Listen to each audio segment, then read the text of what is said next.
नमस्कार साथियों। आज अक्षय तृतीया के पावन पर्व पे आप सभी का बहुत बहुत हार्दिक स्वागत है ज्योतिष जिज्ञासा पर।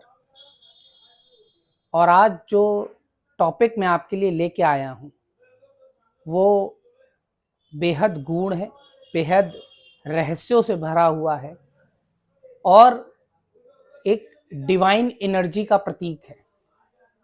आज मैं जो आपके लिए टॉपिक लाया हूँ वो आपके पूर्व के सभी जन्मों में आपके द्वारा जो भी कृत्य किए गए हैं, जो भी कर्म किए गए हैं और उनके कर्मों के कारण आप वर्तमान में जिस तरह का जीवन जी रहे हैं उसको दर्शाता है। ये संवाद दो विशिष्ट विभूतियों के बीच में है और वो दो विशिष्ट विभूतियां हैं माँ पार्वती और सदाशिव। माँ पार्वती प्रकृति का स्वरूप लेके अपने बच्चों के लिए, कल्याण के लिए प्रभु शिव से आराधना करती हैं, अनुरोध करती हैं कि वह उन्हें बताएं कि कैसे कर्मों का बंधन व्यक्ति को जकड़ लेता है और कैसे उन बंधनों से छूटा जा सकता है। जिस पे करुणामयी शिव हम लोगों को अब संवाद के माध्यम से अवगत कराते हैं कि हमने क्या क्या पिछले जन्मों में कर्म किए हैं और उनका क्या क्या फल है जो हमें भोगना पड़ रहा है, और जिनके अगर हम उन कर्मों का निदान कर लें, अपनी इंटेंशन का निदान कर लें, तो हमारा जीवन आनंदमय सुखमय हो सकता है। तो माँ और शिव बाबा का जो ये अनंत संवाद है, उस अनंत संवाद को कर्म विपाक संहिता कहा गया है और ये कर्मों की गहरे रहस्य की गुत्थी को सुलझाने वाला ग्रंथ है। इस ग्रंथ को अगर आप मूल रूप में लेंगे तो शायद आप भटक सकते हैं। शायद ये मूल ग्रंथ आपको अंदर से परेशान कर सकता है, लेकिन जिस के तत्व को अगर आप समझ लेंगे कि कैसे माँ पार्वती और शिव जी तत्व के माध्यम से, कहानियों के माध्यम से हमारे कर्मों की गुत्थियां सुलझाने के लिए आए हैं, अगर आपने उस गुत्थी के रहस्य को समझ लिया तो आपका पूरा जीवन सफल हो जाएगा। और हमारा आज का जो टॉपिक है और जो उसका टैगलाइन है, उसकी टैगलाइन ही यही है, know your past to change your future.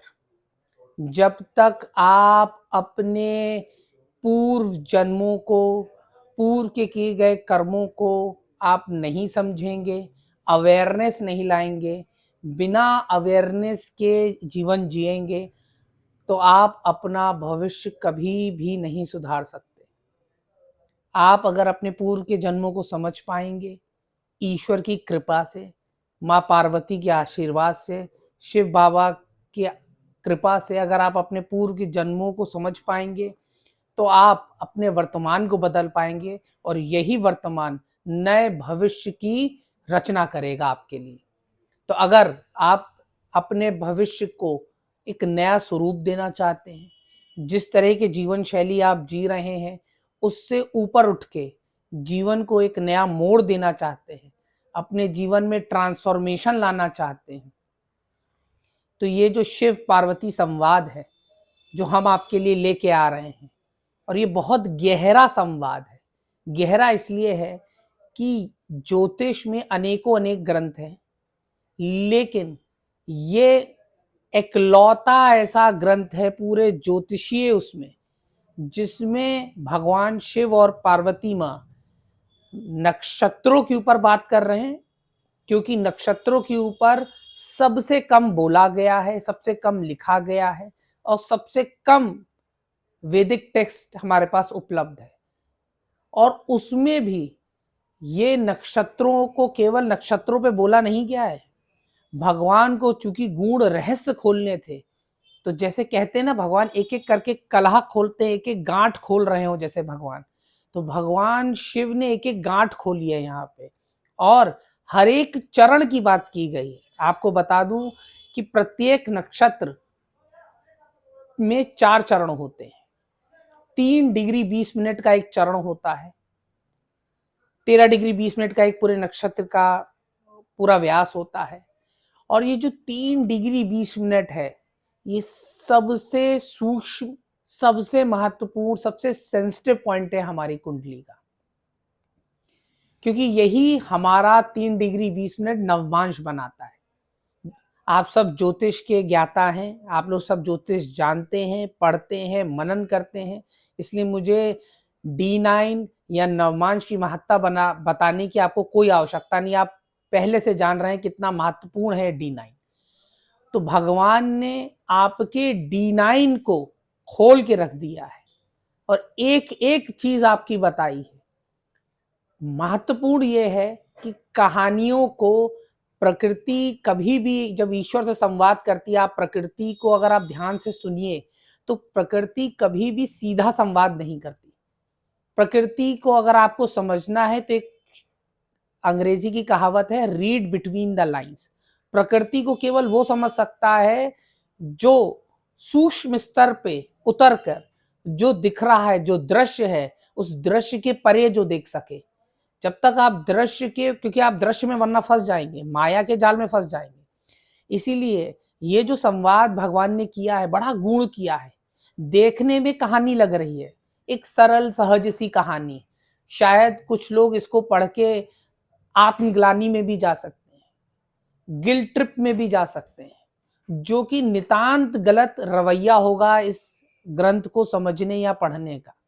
क्योंकि ये ईश्वर ने जो ग्रंथ की रचना की है, ये गिल्ट ट्रिप देने के लिए नहीं की है, आपको गिल्ट के दलदल से बाहर निकालने के लिए की है। और इस दलदल से बाहर निकलना है, अगर आपको इस मनोरोग से अगर आपको बाहर निकलना है, तो आपको उसके तत्व स्तर पे समझना पड़ेगा। जो लिखा है केवल उसको आप यथावत नहीं मान सकते।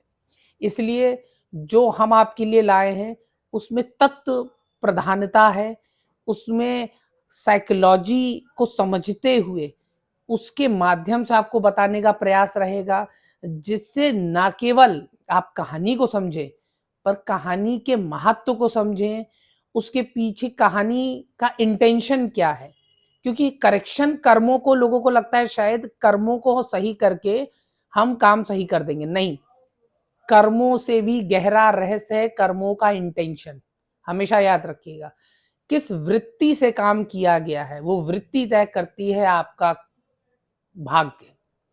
कर्म आपका भाग्य तय नहीं करता, कर्म के पीछे की वृत्ति आपका भाग्य तय करती है। उदाहरण दे देता हूं आपको और सरलता से समझ में आएगा। एक स्त्री है, वो डूब रही है और 2 पुरुष वहां से जा रहे हैं। एक पुरुष उस डूबती हुई स्त्री को देखता है, मोहित होता है और वो सोचता है कि अगर मैं स्त्री को बचा लूं तो शायद मेरा कुछ प्रेम प्रसंग उसके साथ बढ़ सकता है, और वो इस इंटेंशन के साथ पानी में कूदता है और उसे बचाने का प्रयास करता है, लेकिन दुर्भाग्यवश डूब जाता है। वहीं पे एक दूसरा पुरुष है जो जा रहा है, उसे स्त्री डूबती दिख रही है, उसे एक व्यक्ति डूबता दिख रहा है, स्त्री नहीं डूबती दिख रही। उसे लग रहा है कि कोई एक व्यक्ति है जो डूब रहा है, वो चाहे स्त्री हो पुरुष, और उसकी मदद करना उसका कर्म है, मदद करना उसका स्वभाव है। और उस मदद के इंटेंशन से वो कूदता है पानी में और वो भी नहीं बचा पाता और डूब जाता है। अब आप बताइए, दोनों लोगों का कर्म तो एक ही था, वो किसी को बचाने के लिए पानी में कूदे और शायद मृत्यु को प्राप्त हुए। पर आपको क्या लगता है, उनका अगला जीवन क्या दोनों का समान होगा? नहीं। कारण आप समझ चुके हैं, क्योंकि कर्म से ज्यादा महत्वपूर्ण होता है कर्म किस इंटेंशन से किया गया है। और इसी इंटेंशन करेक्शन के लिए कर्म विपाक संहिता माँ ने हम सभी की पे करुणामयी कृपा करने के लिए प्रभु शिव से पूछा, और प्रभु शिव ने उसके हमें एक एक चरणवार उत्तर दिए हैं। अब यहाँ पे जो चरणों का विवरण है, वर्णन है, वो तो हम करेंगे ही करेंगे आपके साथ। लेकिन पहला प्रश्न मन में आएगा कि अगर मैं अश्विनी प्रथम चरण बोलूं तो अश्विनी प्रथम चरण से क्या मतलब है? क्या मेरा चंद्रमा वहां हो, वो है? कि मेरा लग्न वहां हो, वो है? कि मेरा सूर्य वहां पे हो, उसको हम समझे? तो सबसे पहली चीज जो हमें समझने की अत्यंत आवश्यकता है वो है चंद्रमा। चंद्रमा मनसो जातका, मन से ही सब कुछ होता है। देखिए फिर मन पे क्यों आया, क्यों चंद्रमा को सबसे प्रथम वरीयता दी गई है हमारे ज्योतिष ग्रंथ में, क्योंकि चंद्रमा हमारे कर्मों के पीछे के इंटेंशन को जताता है। आप जो भी कर्म कर रहे हैं उसके पीछे का जो इंटेंशन है वो चंद्रमा से पता चलता है, आपके मनोभाव से पता चलता है, जो अव्यक्त है। जो व्यक्त हो गया वो नहीं, अव्यक्त से प्रकृति चलती है। प्रकृति को अगर आपको समझना है तो आपको अव्यक्त को समझना पड़ेगा। इसलिए प्रकृति को समझने के लिए कई बार मौन की साधना भी करनी पड़ती है, क्योंकि मौन में ही जो हमारे अंदर का अव्यक्त है, जो अनकॉन्शियस है, वो कॉन्शियस स्वरूप लेता है और वो हमसे बात करना शुरू कर देता है। तो अगर आपको अव्यक्त को समझना है तो चंद्रमा को समझना सबसे अत्यंत आवश्यक है। इसलिए आप देखिए कि आपका चंद्रमा किस नक्षत्र में है, और सिर्फ नक्षत्र ना देखिए, आगे भी देखिए कि नक्षत्र के किस चरण में है, और जिस चरण में होगा उसके हिसाब से आपका इस जन्म में आपने जन्म लिया है। और इस नक्षत्र की कहानी में जो भी हमारी, देखिए आप ये मान के चलिए कि अगर आपने मनुष्य योनि में जन्म लिया है तो मनुष्य योनि में जन्म लेने का अर्थ ही ये है कि कुछ मेरे बैकलॉग्स हैं कर्मों के, जिसको मुझे मिटिगेट करने के लिए मैं आया हूं, और कुछ निश्चित रूप से प्रभु की कृपा से कुछ अच्छे कर्म हैं जिनका आनंद भोगने भी आया हूं मैं। तो यहां पे बात केवल उन बैकलॉग्स की होगी, उन कुंठाओं की होगी, उन गठरियों की होगी जो अपने सर पे कई जन्मों से लादे चले आ रहे हैं। और अगर हम उन गठरियों को खोल सके, उनका बंधन को खोल सके, तो उस गठरी को अगर हम खोल पाएंगे तो हम उससे मुक्त हो पाएंगे, और हम जीवन की यात्रा, जैसे कि अगर आपके सर पे कोई सामान रख दे और यात्रा कराएं तो भारी लगेगा ना। अगर आप अपना सामान रख सकें और यात्रा आनंद से करना चाहते हैं, और अपने दिल पे रखे हुए समस्त बोझों को उतारना चाहते हैं, तो आइए हमारे साथ इस यात्रा पे शामिल होइए।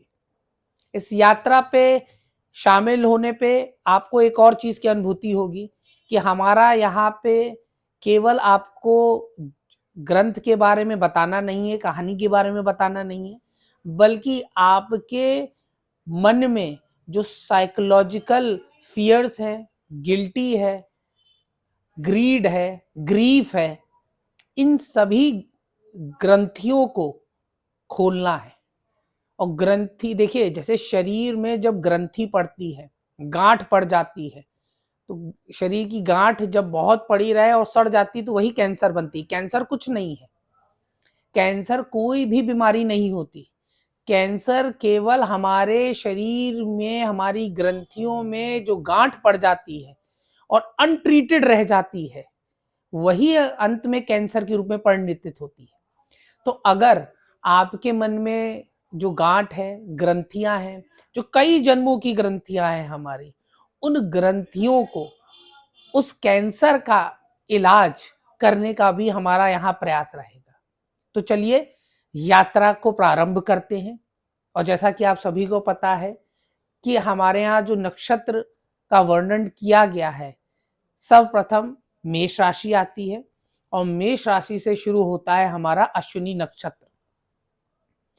अश्विनी नक्षत्र में, जैसा कि आप सभी जानते हैं, हर नक्षत्र में 4 चरण हैं, वैसे ही अश्विनी में भी 4 चरण हैं। और इसमें माँ पार्वती भगवान शिव से पूछती हैं कि प्रभु बताइए कि ये अश्विनी प्रथम चरण वालों की क्या कार्मिक ग्रंथियां हैं जो बंधी हुई हैं, और कैसे वो उनसे मुक्ति पा सकते हैं। तो इस पे शिव बाबा बोलते हैं पूरी एक कहानी, जिसको मैं सारांश रूप में आपके सामने प्रस्तुत कर रहा हूं कि एक ब्राह्मण है, पढ़ा लिखा ब्राह्मण है, बुद्धिमान है, और उसकी शादी एक विशालाक्षी, बड़े नेत्रों वाली क्षत्रिय वंशी, अब देखिए यहाँ क्षत्रिय वंश का मतलब हम जातियों से यहाँ मतलब नहीं है, क्षत्रिय का मतलब जो बोल्ड है, जो करेजियस है, जो हिम्मती है, और एक सुंदर नेत्रों वाली स्त्री से इनका प्रेम होता है।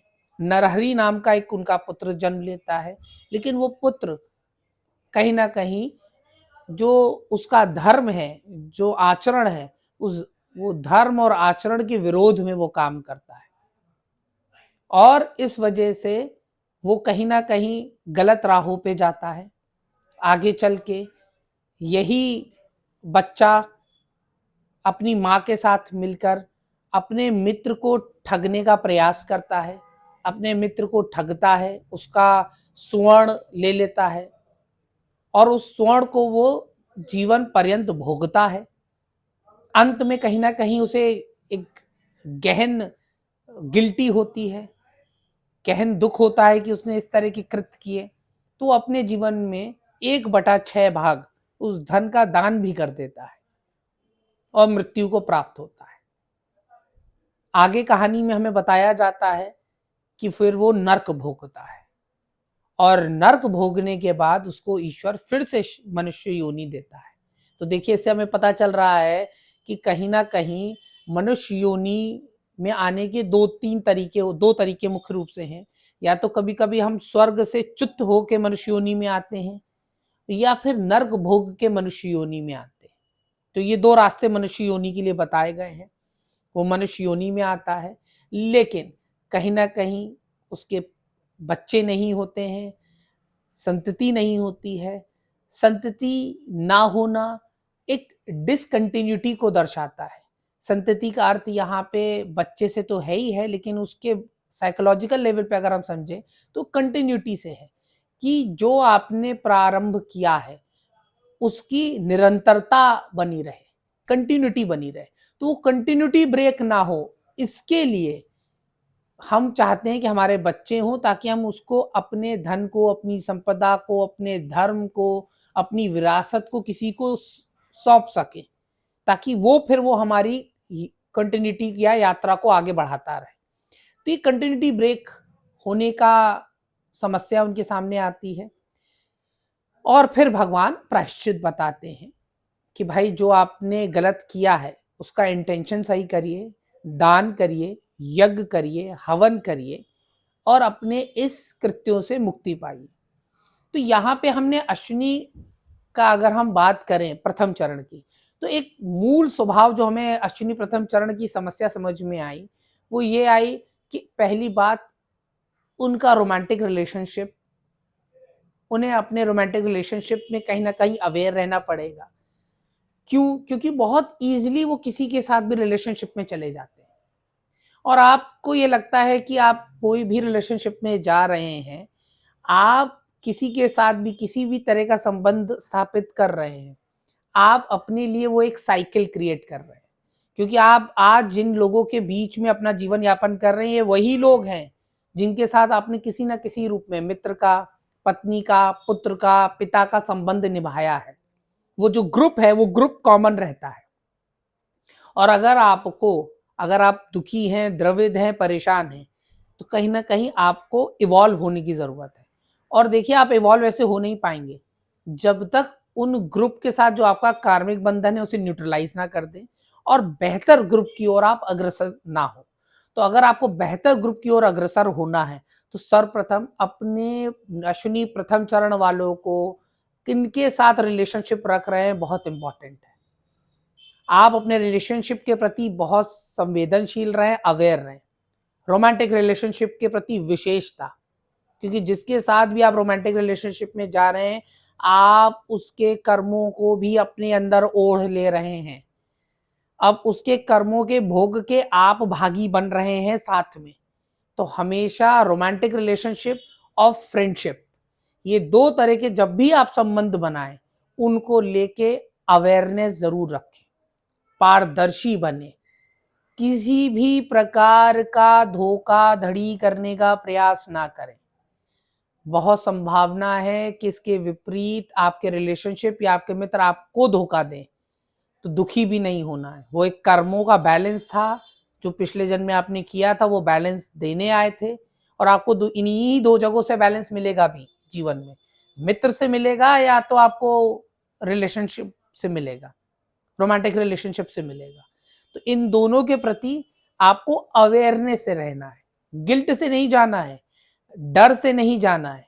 क्योंकि अगर आपने फियर या गिल्ट को यहाँ पे आप पकड़ा, फिर पतन निश्चित हो जाएगा, फिर वही गहरा साइकिल आपको पकड़ लेगा। बिना फियर के, बिना गिल्ट के, कि भोगों को भोग लेने में ही समझदारी है, इसको समझते हुए कि अगर मित्र मुझे धोखा दे देगा मैं बर्दाश्त कर लूंगा, मैं धोखा नहीं दूंगा किसी भी कीमत पे। रिलेशनशिप में मुझे धोखा हो जाए चलेगा, पर मैं किसी भी कीमत पे किसी तरह का रिलेशनशिप नहीं करूंगा। ऐसा रीजन क्या है? अश्विनी है, एरीज है, आप you act first and regret later, ये आपकी थीम है लाइफ की। आप कर्म पहले करते हैं और उसका रिग्रेट बाद में करते हैं। क्यों? क्योंकि आप कर्म करते वक्त अवेयरनेस नहीं रखते हैं। तो आपको अपने कर्मों में विशेषता, कम से कम रिलेशनशिप और मित्रता में अवेयरनेस के साथ रखिए कि किनको आप अपना मित्र बना रहे हैं और किनके साथ आप रोमांटिक रिलेशनशिप में इन्वॉल्व हो रहे हैं। चलिए दूसरे चरण की ओर बढ़ते हैं। दूसरे चरण की कहानी हमें और गहरे में ले जा रही है, क्योंकि अब जैसे जैसे हम चरण बढ़ते जाएंगे अश्विनी की कलह और हमारे लिए खुलती चली जाएंगी। अब यहाँ पे कहानी इस तरह है कि एक ब्राह्मण व्यक्ति है, उसके घर में उसके मामा आते हैं। मामा का वो बहुत आदर सत्कार करता है। मामा बहुत धन द्रव्य लेके आते हैं और वो लालच में फंस के उस धन द्रव्य को चुरा लेने के लिए मामा को उनके पुत्र सहित उनको मार देता है और उस द्रव्य का उपभोग करता है, जिसके कारण से उसे फिर से नरक भोगना पड़ता है और जानवर की योनियों से होता हुआ वो मनुष्य की योनि को प्राप्त होता है। और मनुष्य की योनि में फिर से वही समस्या उसके सामने आती है कि उसे पुत्र नहीं हो रहा है, उसका वंश आगे नहीं बढ़ रहा है और ये कंटिन्यूटी ब्रेक होने की एक समस्या सामने आती है। अब यहाँ पे समझने वाली बात क्या है कि अश्विनी द्वितीय चरण के जो लोग हैं, आप लोगों की सबसे बड़ी समस्या है कि आप प्लेजर चाहते हैं विदाउट रिस्पॉन्सिबिलिटी, बिना जिम्मेदारी के प्लेजर को उपभोग करना चाहते हैं, आनंद लेना चाहते हैं, लेकिन जिम्मेदारी लेना नहीं चाहते। दूसरा यहाँ पे मामा की कहानी, आपके माँ या माँ से जुड़े जितने भी सगे संबंधी हैं वो आपके कहीं ना कहीं कार्मिक बेल्ट को दिखा रहे हैं। उनसे आपका कर्मा बहुत गहरे रूप से जुड़ा हुआ है। कहीं ना कहीं आपको इस जन्म में आपको अपनी वृत्ति बनानी पड़ेगी कि मैं अपने ननिहाल पक्ष के लिए जितना भी ईश्वर ने आपको दिया है, ताकत से नवाजा है, धन से नवाजा है, बुद्धि से नवाजा है, ज्ञान से नवाजा है, जिन जिन चीजों से प्रकृति ने आपको दिया है आप उसको देने का प्रयास करिए और वहीं से आपकी कार्मिक बेल्ट रिलीज होगी। जब आपके मामा के साथ, आपके ननिहाल पक्ष के साथ संबंध बेहतर होते चले जाएंगे, आप देखेंगे आपके जीवन में ऑटोमेटिकली उन्नति के नए द्वार खुलने लगेंगे और आप अपने जीवन में सुख सुविधाओं का खूब आनंद और उपभोग कर पाएंगे। लेकिन उससे पहले आपको अपने ननिहाल पक्ष के प्रति बहुत संवेदनशीलता के साथ लेने के प्रति देने की प्रवृत्ति रखनी पड़ेगी। और ननिहाल पक्ष के अलावा जितने भी रक्त संबंध हैं आपके, उनसे किसी भी प्रकार का ट्रांजैक्शनल रिलेशनशिप रखने का प्रयास ना करें। माने कि वहां पे ये वृत्ति ना रखें कि यहाँ से मुझे कुछ धन प्राप्त हो जाए, यहाँ से मैं इन लोगों से कुछ ले लूँ, छीन लूँ, प्राप्त कर लूँ। इस वृत्ति से आपको कहीं ना कहीं अपने आप को बचाना है। अगर आप इस वृत्ति से अपने आप को बचा पाएंगे तो निश्चित रूप से ये जो कर्मों का एक साइकिल है, जो आपको हर बार आपको लगेगा कि मैं जीवन में उन्नति करता हूँ, कुछ सुख साधन ईश्वर की कृपा से आते हैं और फिर रोग, ऋण और समस्याएं आपको घेर लेती हैं, तो ये आपकी सारी समस्याओं का निदान आपको मिल जाएगा। आगे बढ़ते हैं, अश्विनी के तृतीय चरण की हम व्याख्या करते हैं। तृतीय चरण में भी जब हम व्याख्या को देखते हैं तो तृतीय चरण में भी यही हो रहा है कि एक व्यक्ति है, वो बिजनेस करता है, व्यापार करता है और व्यापार में कहीं ना कहीं वो व्यक्ति लोगों से उधार लेता है और उस उधार को वो सही से चुका नहीं पाता है। अब वो उधार चुका नहीं पा रहा है, वो ब्राह्मण है, वो ज्ञानी है, उसकी मित्रता हो जाती है एक शक्तिशाली राजा के साथ, और राजा का मित्र होने के कारण वो अपने कहीं ना कहीं यश और वैभव को प्राप्त करता है। लेकिन एक दिन राजा और वो दोनों लोग शिकार पे जाते हैं, और जब दोनों लोग शिकार पे जाते हैं तो एक छोटी सी बात पे उन पे विवाद हो जाता है शिकार के हिस्से को लेके, और उस कारण से राजा जो है वो इस ब्राह्मण का वध कर देता है। और वैसे राजा पुण्य है, प्रतापी है, सब कुछ है, लेकिन आवेश में आके मर्डर कर देता है, जिसका ऑब्वियसली उसको उपभोग करना पड़ता है। अपने अच्छे कर्मों का वो स्वर्ग भोगता है, और स्वर्ग भोग के फिर वापस आता है, और कहीं ना कहीं मनुष्य योनि में आके फिर उसको समस्याएं जीवन में, रोग, ऋण, शत्रु, और कहीं ना कहीं उन्नति बाधक बनती है, कहीं ना कहीं उसे पुत्र प्राप्ति नहीं होती है, समस्याओं से वो घिर जाता है। जिसपे शिव जी उसे फिर इंगित करते हैं कि ऐसा व्यक्ति, अश्विनी नक्षत्र तृतीय चरण में सूर्य उच्च का होता है, आपको याद दिला दूं, इसलिए बड़ा विशिष्ट नक्षत्र हो जाता है अश्विनी के लिए। अब वो सूर्य उच्च का है, राजा है, प्रभावशाली है, ताकतवर है, लेकिन उसने एक कमी कर दी। क्या कमी की? कि उसने प्रथम एक ऐसे व्यक्ति के साथ मित्रता कर ली जो व्यक्ति बहुत अच्छा नहीं था। दूसरी गलती, आवेश में आके उसने उसको मार दिया। आज के टाइम पे रोड रेज बहुत कॉमन हो गया है।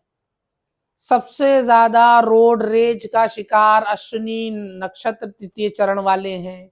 या तो आप रोड रेज में किसी को मार देंगे, या कोई आप पे प्रहार कर सकता है।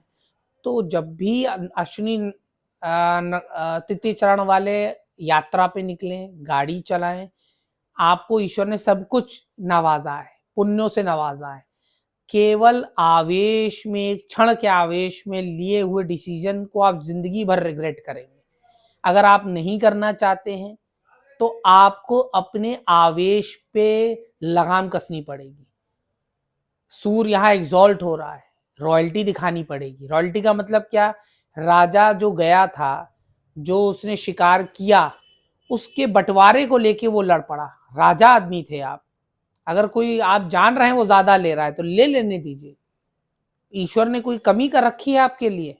बहुत दिया है आपको, भरपूर दिया है आपको। तो जब ईश्वर ने सब भरपूर आपको भर रखा है, तो छोटी छोटी बातों पे अटकने की और आवेश दिखाने की जो आपकी वृत्ति है, उसको आपको त्यागना पड़ेगा, वरना अमूल्य धरोहर आपकी ऐसे ही सर्वनाश हो जाएगी। इसलिए अश्विनी तृतीय चरण वालों को इसका विशिष्ट ध्यान रखना है। अब चौथे चरण की बात करते हैं। चंद्रमा इसका नवमांश बनता है, कर्क नवमांश आता है, मेष राशि है, कर्क नवमांश है। भावनात्मकता यहाँ पे जुड़ जाती है। यहाँ पे कहानी बहुत गहरी हो जाती है कि एक व्यक्ति है, वो उधार ले रहा है, व्यापारी वर्ग का है, और जानबूझ के वो उधार नहीं दे रहा है और उपभोग कर रहा है। अब आप देखिए, यहाँ पे देखिए, जब आप अभी तक अश्विनी में जितने भी कृत्य कर रहा था, बहुत सारे कृत्यों में उसका इंटेंशन उतना नहीं था, लेकिन यहाँ पे इमोशनल इंटेंशन है। जब इमोशनल इंटेंशन आ जाती है तो यहाँ समस्याएं गहरी हो जाती हैं। इसलिए अश्विनी चौथे चरण वालों को सबसे ज्यादा अपने इमोशन के प्रति सावधान रहना चाहिए। कभी भी उधारी का घी पीने की वृत्ति मन में बिल्कुल ना रखें। कभी भी दूसरे से लेने की, दूसरे से प्राप्त करने की इस वृत्ति को त्यागने की सर्वथा। आपको ईश्वर ने भावनात्मक शक्ति दी है, और आप उस भावनात्मक शक्ति से लोगों के लिए करिए। आपकी सबसे बड़ी कमी क्या है कि आपकी थाली में 10 थाली में खाना रखा होगा, बगल वाली का 11वां हिस्सा देख के आपका मन विचलित हो जाएगा कि ये वाला हिस्सा मुझे मिल जाए। आप हमेशा दूसरों को देख के दुखी रहेंगे, दूसरों से मांग के डिपेंडेंट रहेंगे, और कभी भी अपना जीवन आनंद से व्यतीत नहीं कर पाएंगे। अगर आपको अपना जीवन आनंद से व्यतीत करना है, दूसरों को देखना बंद करिए, दूसरों से कंपेयर करना बंद करिए, दूसरों की चीज मुझे मिल जाए इस वृत्ति का त्याग करिए। बगल वाले पड़ोसी ने कार ले ली तो मुझे भी कार मिल जाए, इस वृत्ति का त्याग करिए। मेरे बगल वाले सीट वाले व्यक्ति का प्रमोशन हो गया तो मैं भी ये इनके प्रकरण प्रमोशन पा जाऊं। त्याग करिए। आपके हिस्से का सारे सुख साधन ईश्वर ने आपको दिए हैं, लेकिन आप दूसरे को देखते रहेंगे, दुखी होते रहेंगे और कर्मों के इस बंधन में सदैव बंधे रहेंगे और इस साइकिल से बाहर नहीं आ पाएंगे। अगर आपको इस साइकिल से बाहर आना है तो आपको अपनी इस वृत्ति से आपको बाहर आना की बहुत आवश्यकता है। तो ये यहाँ पे अश्विनी के चारों चरणों की पूरी कहानी हमारी समाप्त हुई। ये मैंने सतह में आपको बताई है। अभी कहानी को बहुत गहरे में समझा जा सकता है। हर एक शब्द जो उसमें लिखा गया है उसका अपना एक बहुत आंतरिक महत्व है। मैं उस आंतरिक महत्व की तरफ नहीं, आपको एक केवल ओवरव्यू देना चाह रहा हूं कि क्या हम आपके लिए एक विशिष्ट चीज आपके लिए लेके आए हैं, इसलिए आपको एक ओवरव्यू दे रहा हूं मैं उसके प्रति। अश्विनी के लिए देखिए, आपको ये समझना पड़ेगा, जितने भी अश्विनी के जातक हैं, चाहे किसी भी चरण में पैदा हुए हों, उनकी एक मूल भावना है। अश्विनी क्या है? अश्व कुमार। अश्व क्या है? घोड़ा। घोड़े की आप एक वृत्ति देखिए। घोड़े की मूल वृत्ति क्या दी है ईश्वर ने? आपको बहुत ज्यादा ताकत से ईश्वर ने नवाजा है। कार में क्या होता है? हॉर्स पावर होती है। हॉर्स पावर होती है, हॉर्स पावर से ही तो कार चलती है। तो ये जो हॉर्स पावर ईश्वर ने दी है आपको, उसका आपको सदुपयोग करना पड़ेगा। लेकिन ये हॉर्स पावर साधन है, साधना नहीं। ये माध्यम है, आपका डेस्टिनेशन नहीं। ऊर्जा का कहाँ उपयोग करना है, डायरेक्शन। घोड़े के लिए डायरेक्शन बहुत इंपॉर्टेंट है। तो अगर आपके जीवन में डायरेक्शन आपको मिल जाएगा, आप अपने आप को डायरेक्शन दीजिए। एक घोड़े के साथ देखिए क्या लगा देते हैं, अगर से अगल बगल उसको ब्लॉक कर देते हैं व्यू, ताकि वो सामने देख सके। सामने देखने का मतलब फोकस्ड व्यू। तो आप जीवन में जितना भी फोकस्ड रहेंगे, आप एक काम को पकड़िए, फोकस से उसमें अपने आप को इन्वॉल्व करिए। जितना फोकस्ड आप काम करेंगे उतना आप आनंद जीवन में रखेंगे। जितना आप अनफोकस्ड रहेंगे, क्योंकि आपकी वृत्ति है कि एक कुआं आप नहीं खोदेंगे, आप 8 कुएं खोदेंगे जिसमें से पानी नहीं मिलेगा। अगर आप एक कुएं को गहरे में खोद दें, आपको वहीं पे पानी मिल जाएगा। लेकिन आप 8 कुआं खोदने की वृत्ति रखते हैं, क्योंकि ऊर्जा बहुत है लेकिन डायरेक्शन नहीं है। इसलिए डायरेक्शन, कंसंट्रेशन, हमेशा जीवन में छोटे छोटे लक्ष्य जरूर रखिए। लंबे लक्ष्य मत रखिए। साल भर का कोई टारगेट मत बनाइए। आप बनाइए मेरे इस वीक का टारगेट ये है और मुझे अचीव करना है, बस बात कर। वीकली टारगेट आपके लिए है, मंथली टारगेट भी मत बनाइए। ईयरली तो भूल के मत बनाइएगा। हम जितना शॉर्ट टारगेट रखेंगे उतना आपके लिए बढ़िया है। दूसरा, आपको ईश्वर ने ऊर्जा तो बहुत दे दी, लेकिन कमी क्या कर दी? अब देखिए घोड़े के साथ क्या होता है, शादी आदि ब्याह में घोड़ा जब जाता है, जरा सा पटाखा दगता है वो बिदक जाता है, मतलब कलेजा छोटा हो जाता है। कहीं ना कहीं आप में ऊर्जा बहुत है लेकिन कॉन्फिडेंस की कमी आ जाती है। कॉन्फिडेंस पे अपने वर्क करिए। ये जो आपने अपना छोटी छोटी आपके आसपास हो रही घटनाएं आपको अचानक से बिदका देती हैं, परेशान कर देती हैं, हैरान कर देती हैं, घबरा देती हैं, अपने आप को मेडिटेट करिए, अपने साथ शांति में बैठिए और अपनी ऊर्जा पे वर्क करिए कि कोई भी आसपास की छोटी मोटी घटना आपको उत्तेजित ना करे, आपको बिदकाए नहीं, आपको द्रवित ना करे, आपको डिसरे ना कर दे आपके लक्ष्य से। उससे आपको बहुत ज्यादा बचने की आवश्यकता है। और आपके लिए सबसे महत्वपूर्ण जो चीज है, जो तीसरी है, अब देखिए घोड़े के साथ क्या है, बाकी जो जानवर हैं उनको ईश्वर ने जुगाली करने का मतलब वो खाना रख सकते हैं, बहुत देर तक चबा सकते हैं और रस ले सकते हैं। घोड़ा खाना सीधा खाता है और सीधे पेट में चला जाता है। मतलब यहाँ पे क्या है, आप बहुत तेज खाना खाते हैं। आप इन लोगों को खाना खाते देखिए, बहुत तेजी में खाना खाएंगे। आप अश्विनी नक्षत्र के हैं, बहुत फास्ट खाना खाएंगे। अब फास्ट खाना तो आप खा ले रहे हैं, लेकिन आपका डाइजेशन उस फास्ट खाने से डिस्टर्ब होने की संभावना है। पेट का विशेष ख्याल रखना है, डाइजेशन का विशेष ख्याल रखना है। आपको कोई रोग नहीं छुएगा, लेकिन अगर आपका डाइजेशन डिस्टर्ब्ड हुआ तो आपको हर तरह का रोग आपको घेर लेगा। इसलिए अपने डाइजेशन के प्रति अत्यंत रूप से आपको सावधान रहना है।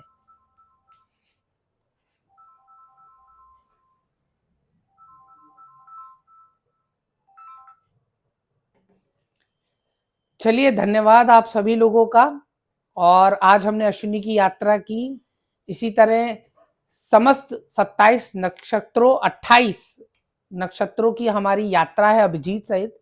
तो 28 नक्षत्रों के सभी चरणों की हम यात्रा करेंगे और जानने का प्रयास करेंगे कि भगवान शिव ने वहाँ हमारे लिए कौन सा रहस्य छोड़ रखा है, कैसे हम अपने मन की ग्रंथियों को समाप्त कर सकते हैं और कैसे हम अपने आप को हील कर सकते हैं। क्योंकि आप जब तक अपने पास्ट को करेक्ट नहीं करेंगे, हील नहीं करेंगे, आप अपने फ्यूचर को अच्छे से नहीं जी पाएंगे। Know your past to heal your future, यही हमारा आपके लिए स्लोगन है, आपके लिए संदेश है। हमारे साथ जुड़े रहिए और इसी तरह हम यात्रा को आगे बढ़ाते रहेंगे। धन्यवाद।